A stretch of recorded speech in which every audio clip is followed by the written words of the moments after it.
Vous avez déjà remarqué que les avions qui atterrissent à Nice semblent parfois arriver complètement de travers par rapport à la piste?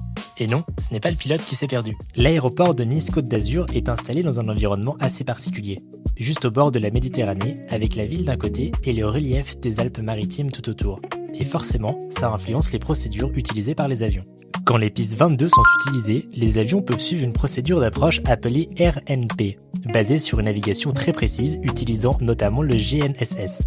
À Nice, une des procédures publiées pour les pistes 22 est la RNP D, 22L ou 22R. Et c'est là que ça devient particulièrement intéressant à regarder. L'avion n'est pas forcément aligné avec la piste très longtemps à l'avance.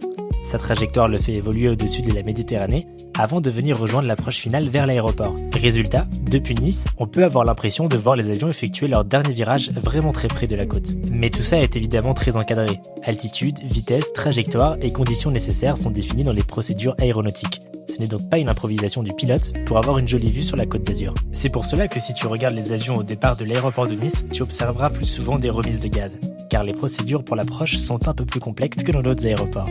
Entre la Méditerranée, le relief, les trajectoires, les remises de gaz ainsi que la diversité des avions qui y passent, Nice est franchement l'un des aéroports les plus intéressants de France pour observer les arrivées. La prochaine fois que vous voyez un avion arriver comme ça sur Nice, vous saurez donc un peu mieux ce qu'il est en train de faire.